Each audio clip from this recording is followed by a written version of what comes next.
ಹೂವಿನ ಬಟ್ಲಲ್ಲಿ ಕಿತ್ತು ತಂದೆ ನಕ್ಷತ್ರನೆಲ್ಲ ಕಟ್ಟಿ ಮುಗಿಸೋ ಹೊತ್ತಿಗೆ ಬೆಳಕಾದೋಯ್ತಲ್ಲ, ಎಲ್ಲ ಮಾಯವಾಯ್ತಲ್ಲ. ಆ ಸರ್ವಶಕ್ತಿಯ ಕೃಪೆ ಅನ್ಸುತ್ತೆ. ಇನ್ನೇನು ಮುಗೀತು, ನಾವು ಮುಂದೆ ಏನೂ ಮಾಡೋಕ್ಕಾಗಲ್ಲ ಅಂತ ಬೇಜಾರಲ್ಲಿರ್ಬೇಕಾದ್ರೆ ಈ ವ್ಯಕ್ತಿ ಇಷ್ಟು ದಿನ ಅದೆಲ್ಲಿದ್ನೋ ಗೊತ್ತಿಲ್ಲ, ಆದ್ರೆ ಈಗ ಮುಂದೆ ಬಂದಿದ್ದಾನೆ. ಸ್ವತಂತ್ರ ಭಾರತದ ಇತಿಹಾಸದಲ್ಲೇ ಇಂತಹ ಪ್ರಕರಣ ಮತ್ತೊಂದಿರಲಾರದು. ಸಾಕ್ಷಿ ತಾನೇ ಕೇಳ್ತಾ ಇದ್ರಿ, ಸಾಕ್ಷಿ ತಾನೇ ಬೇಕಿತ್ತು ನಿಮ್ಗೆಲ್ಲ. ಈಗ ಒಂದು ಜೀವಂತ ಸಾಕ್ಷಿ ಮುಂದೆ ಇದೆ, ಈಗ ನ್ಯಾಯ ಇಸ್ಕೊಡಿ.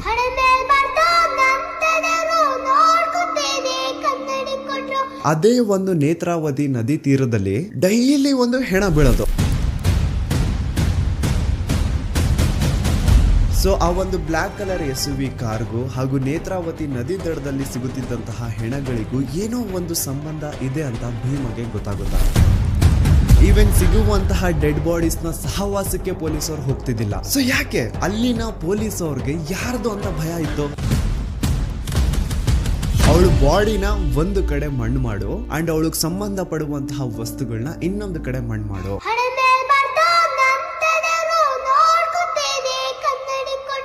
ಪಾಪ ಹುಡುಗಿ ಯಾರ ಮಗಳಿದ್ಲೋ ಗೊತ್ತಿಲ್ಲ, ಆದ್ರೆ ಮಣ್ಣಲ್ಲಿ ಗುರ್ತಿಲ್ದೇನೆ ಮಣ್ಣಾಗ್ಬಿಟ್ಟಿರ್ತಾಳೆ.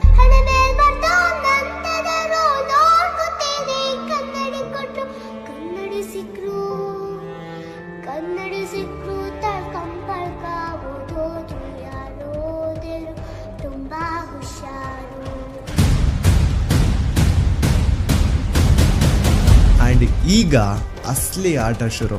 ಆಟ ಅಲ್ಲ, ಶಿವ ತಾಂಡವ ಈ ಸತಿ.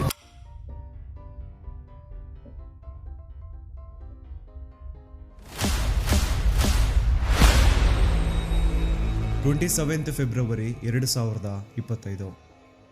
ನಾನು ಈ ಒಂದು ಚಾನಲ್ ಅಲ್ಲಿ ಒಂದು ವಿಡಿಯೋ ಅಪ್ಲೋಡ್ ಮಾಡಿದ್ದೆ ಸೌಜನ್ಯ ಮರ್ಡರ್ ಕೇಸ್ ಬಗ್ಗೆ. ಆ ಒಂದು ವಿಡಿಯೋ ಯಾವ ತರ ಸೆನ್ಸೇಷನಲ್ ಆಯ್ತು ಅಂತ ಈಗ ಆಲ್ರೆಡಿ ಎಲ್ರಿಗೂ ಗೊತ್ತಿದೆ. ಅದಾದ್ಮೇಲೆ ಬಹಳಷ್ಟು ಸೋ ಕಾಲ್ಡ್ ಜ್ಞಾನಿಗಳು ಮುಂದೆ ಬಂದು ಒಂದ್ ಸವಾಲ್ ಹಾಕಿದ್ರು. ನೀವು ಹೇಳೋದಕ್ಕೆಲ್ಲ ನಿಮ್ ಹತ್ರ ಸಾಕ್ಷಿ ಇದೆ ಅಂದ್ರೆ ಆ ಸಾಕ್ಷಿನ ಪಬ್ಲಿಕ್ ಮಾಡಿ ಅಥವಾ ಕೋರ್ಟ್ ತಗೊಂಡು ಹೋಗ್ಕೊಡಿ, ಬೀದಿ ರಂಪಾಟ ಯಾಕೆ ಮಾಡ್ತಿದ್ದೀರಾ ಅಂತ. ಅದಾದ್ಮೇಲೆ ನಾನು ಒಂದು ವಿಡಿಯೋ ಮಾಡಿದೆ, ಸಾಕ್ಷಿ ನಾಶ ಅಂತ. ಅಂಡ್ ಆ ಒಂದು ವಿಡಿಯೋದಲ್ಲಿ ಪಾಯಿಂಟ್ ಟು ಪಾಯಿಂಟ್ ಎಕ್ಸ್ಪ್ಲೈನ್ ಮಾಡಿದೀನಿ ಹೇಗೆ ಸೌಜನ್ಯ ಕೇಸಲ್ಲಿ ಬಹಳಷ್ಟು ಸಾಕ್ಷಿಗಳು ನಾಶ ಆಗಿದಾವೆ.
₹25 ಸ್ಟಾರ್ಟಿಂಗ್ ಸಂಬಳ ಇರುತ್ತೆ ಅಂಡ್ ಇರೋದಕ್ಕೆ ಅಂತ ಮಾಹಿತಿ ಕಚೇರಿ ಮೇಲೆ ಒಂದು ರೂಮ್ನು ಸಹ ಕೊಟ್ಟಿರ್ತಾರೆ.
ಅವಳಿಗೆ ಸಂಬಂಧ ಪಡುವಂತಹ ವಸ್ತುಗಳನ್ನ ಮುಚ್ಚಾಕ್ತಾನೆ.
ಗ್ರಾಮಾಧಿಕಾರಿಗೆ ಆ ಟೆಂಪಲ್ ಮ್ಯಾನೇಜ್ಮೆಂಟ್ ಅವ್ರಿಗೆ ಕೇಳಿ